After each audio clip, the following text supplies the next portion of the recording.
Good morning, James. Thank you very much for coming on to talk to us about the Mission Group and its recent results. First of all, can I ask you, please, how does the Mission differ from other agency groups? Hi, Fiona. Thank you very much for your question. I suppose the key word is collective.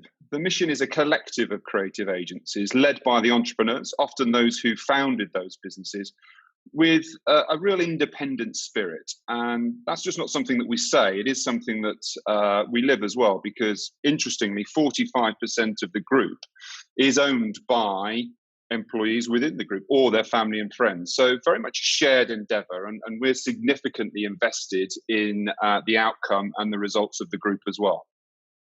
I suppose in terms of sort of housekeeping, we're around about 1,200 people. We work across 31 offices and have an enviable client list. And that client list, and actually the length and depth of the relationships that we have with our clients, is another real point of difference, because 50% of our revenue comes from clients that we've had for 5 years or more. And actually a third of our revenue comes from clients that we've had for 10 years or more. So really strong and deep relationships that have been built over many years. And I think that's again where, and the reason for that, and where we sort of like sit is, we're probably not in the, if I would call the sort of the fluffier end of our industry. We're in the harder working, work that works, creative communications that deliver real business growth for our clients. So we're seen as oftentimes an essential part of their business plan, because the work that we do generates leads, generates prospects, generates business and sales. And so we're really impacting their bottom line and driving true business performance for them. The other, and I suppose the final thing, and the slight sort of nuance, is that we're not a big media group. So when you look at the financial figures that we'll come on to talk to in a second in relation to 2019, you'll see that we focus on revenue, not billings, but revenue. And that's because we're a service-based group. So we sell time, and that's the best way to sort of think of us. So we're more of a consultative-led group than, as I say, a media-led group. Can you please outline the main features of your 2019 financial results? Well, I think for everybody, 2019 feels like a very long time ago. And it's hard, obviously, in the current climate to remind ourselves that actually we've got a very good set of results. 2019 was a good year, and it was in line with the expectations that we set of ourselves. Rather than going into the detail here, if I just pick out 4 headlines that we're going to sort of like focus on. Firstly is revenue. As I previously mentioned, revenue is the focus for us as a group, not necessarily turnover, the revenue that we deliver. And that was up 4% in 2019 to 81 million. Alongside that, profit margins increased. So it was good revenue growth. It was profitable revenue growth. And our profit margins now stand at 13.3%. All of that led to a profit before tax figure that was up 11% to 10.2 million, coupled with a strong balance sheet, reducing our net debt to 5 million, and we've got a leverage of under 0.5. You took over as chief executive last year. What's been your biggest challenge so far and your greatest achievement so far? Well, actually, I think I'm starting to think that I'm an unlucky CEO, because people forget that 2019 was also a tumultuous year from a socioeconomic perspective. Throughout the year, we had the ongoing Brexit negotiations and the delays, and that obviously resulted in a snap election pre-Christmas. And as you all know, we are second half year weighted, so that fell during our traditionally large Q4 trading period. So actually, to deliver this set of results against that backdrop is really pleasing, and I do take that as a significant achievement for everybody in the group. But what we also did in 2019 is we actually saw it as a year of transition. We went back to basics, and we developed a whole new group identity, new values, new visions and beliefs, and then we launched that successfully into the marketplace in September. That was an external launch, but also we did a lot of work internally. Went round a number of the agencies. I held a number of roadshows. We had a number of webinars and Q&As, just to really engage with our employee community to communicate what the group is now about, what those values are, what those beliefs are. Because as you will find, there is a real sort of need to have a values exchange with our employees, and that went very well. So I'm really pleased with that. Importantly, though, in terms of what we're going to see into 2020, collaboration is delivering more revenue and new clients. And that's what it's all about. The mission historically was, if you like, in the nicest possible sense, a city wrapper. Whereas what we're doing now is we're trying to be additive to each of our individual agencies. And that collaboration is starting to bear fruit. We've started to win some mission-led new business. And indeed, for one of our clients, their campaign goes live on the 1st of April. That's for a company called My Online Therapy. And that's a big campaign which will launch this week. And that was a mission-led new business win. And to really drive this forward in 2020 and beyond, in December of last year, we appointed our first ever group marketing director, a lady called Kat Davis, who is very well renowned in the industry. And she will work closely with me so that we can generate more success from that collaborative, mission-led approach. What aspects of the mission have the most attractive medium-term growth prospects? I mean, it's going to sound like a flippant answer, but actually it's the whole group.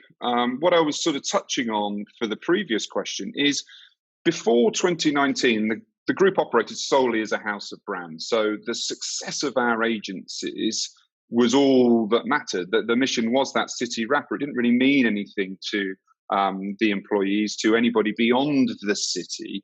And it certainly wasn't additive, I suppose is the key word. But with this new strategy, the organizational structure we've got and the approach, we can make sure that the mission can be additive to what the agencies are already doing. It doesn't change that we will have an agency first approach, and actually we're going to build up those agencies. We did do a little bit of consolidation in 2019, so we've got fewer brands that we're investing in, that we're building up, and we want those to drive and succeed.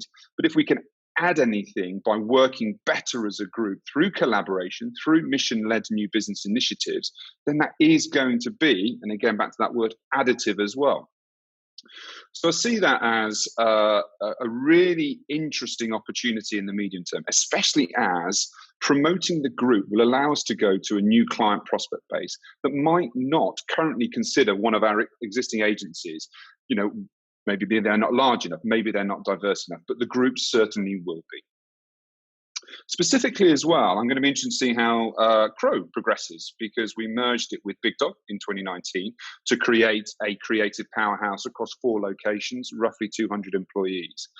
Now, clearly its performance is going to be hampered in 2020, but the medium-term prospects for that agency are exciting. And I know we've mentioned in a number of previous missives as well the success of Pathfinder and the excitement that has. And I think that really is one of the real sort of medium-term prospects that we have within the group as well. Now, in 2019, their turnover did actually sort of nearly double, really. So we're showing good growth there. But being in that industrial Internet of Things sector, it's non-core to our marketing operation. And we're really driving its growth through continued product investment. Actually in 2019 and going into 2020, we've had the real world testing of their new facility tracking hardware, which incorporates ultra wide broadband technology. And that's gone better than hoped. So we're very well positioned from a price and a product perspective to capitalize on that market sector as it establishes itself and continues to grow in future years. What impact has the COVID-19 pandemic had on your business to date? Well, clearly it's very early days and it is changing daily, and its impact is obviously, rapid in terms of all of the predictions about that V-shaped impact that it's going to have to the whole of the economy. Now, we are a collection of entrepreneurs, as I've sort of stated before. That's really important in situations such as this, because we are, myself included, people who have owned and run their own businesses. So irrespective of what the current market situation is, as an entrepreneur, you kind of always plan for the worst and strive for the best. So as entrepreneurs, this gene just kicks back in, even, accelerates in times and situations such as this. Because 2020 actually started well. So we've got to not forget that Q1, we were having a strong Q1 that was leading into, that's obviously Q2, where we're going to see some impact, clearly. The negatives will be that we do have a property marketing business, and obviously the new build developments have gone on hold. Live events are being cancelled, of course, and we do have an events component, albeit quite small, but it was growing significantly and will continue to do so in the future within our group. But those events are being cancelled at the last minute, so a lot of the work has already been done for those events. On the other side, technology seems to be holding up, certainly from our US operation. And actually, our sector and geographic diversity sort of softens the impact. We're not focused on one particular sector or one particular client base. We have a very diverse client base and represent a number of sort of like sectors. Also, interestingly, we're still pitching and winning for new clients and new proposals.